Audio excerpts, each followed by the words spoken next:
the Nicholson Park, and I know there's one also happening at Tradoc, one happening at the Air Force, and then also another one at the Eastern Naval Command. Currently, here at the Nicholson Park, you see the arrangement here. So much improvement has taken place so far. You see how everything has been well demarcated to ensure that there is no congestion of the applicants. And the same thing you see at the Airwork Sports Stadium and also other centers that we've visited so far. And so far, we've also seen the Chief of the Defense Staff also touring some of the centers, and he came in company with the Parliamentary Select Committee on Defense and Interior, who also says that, well, they are so far impressed about what has happened so far. So you see how these applicants are being moved to go to their changing room. This is a female changing room, and also at the far end is that of the male changing room. So if they get to this point, they are asked to take off their shoes and walk barefoot, and in there they go entirely naked, we are told. Of course, the cameras cannot capture that. And then we have the waiting area where we have all these ones. We are told about 1,006 of them are going to be screened today, and they've been divided into two groups, A and B.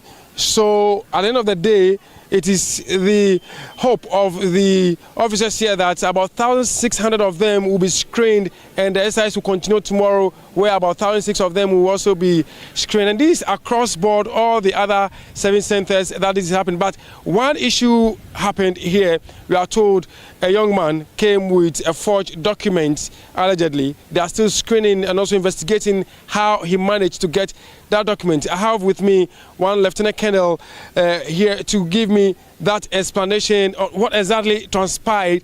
So in your earlier conversation, you said there's one man that you identify that came with a forged document. Explain. Yeah, thank you, Armstrong.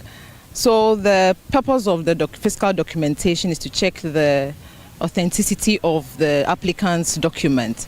So when in the process of doing that, we found out that one of the applicants had a forged summary sheet. The summary sheet is what you get after you have applied on our portal. So it was realized that there are some unscrupulous people who just dupe these unsuspecting applicants who want to serve the nation, and they create their own interfaces and issue out their own vouchers and give them SMS short messages that they are supposed to come for screening today. So in the process of checking their documents, we found out that one person had a forged summary sheet. So when we find somebody in this with the summary sheet or false document, we just, through our military police, hand them to the civil police for further investigations. So this person so far is only one person. I'm also told in other places they've also identified the same thing. So beyond handing the person over to the military police, what happens to the person afterwards? Well, our duty, we do the arrest here, then we hand them over to the civil police to do their further investigation. So we just follow up to know where to get to the root of the problem and who is the main culprit behind this forged documents. What time did you start with your screening process today? Today we started at about 06:30 hours, and I think up till now we've done over 400 already. Out of 1,006 you are expected to screen today? Yes, for both centers. You see, here is the Nicholson Stadium. We have 2 centers, Center 1 and Center 2, and each center has its own team. So different teams managing the centers. So each team have done a little over 300. So if you put together, we've done a little over 600 thereabouts. But you're hopeful by the close of the day you'll be able to do the 1,600 you've estimated? We are doing till the last person. Yes.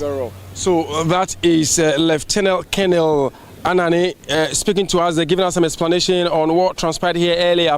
Hopefully, maybe in the course of the day, they'll know what to do with this young man who allegedly has come with a forged document. But the screening still continues here at the Nicholson Park and also other centers where they are hoping that in the next 3 days they would be able to finish with this. We are told that the Army Chief Commander is also going around to screen to check other screening centers. I beg your pardon, the chief of the army staff is going around other centers to check the screening sites, and also that of the chief of the naval staff is also going around, just as the chief of the air staff are all moving around. But earlier, like I did indicated, was the chief of the defense staff in collaboration with that of the Defense and Interior Select Committee from Parliament also coming to this place to assess the situation, and so far they believe the new arrangements is the way to go. And the Chief of the Defense Staff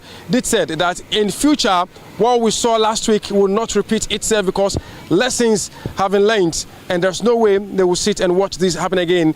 Another update they gave was on the injured persons at the 37 Military Hospital. They say that so far many of them have been discharged, and those who are still on admission are doing pretty well, and hopefully towards the end of the week they will also be discharged, and then we'll get back to a normal life. Joseph Armstrong, Gold with TV3. Over to you in the studios. And Armstrong with the details from the respective centers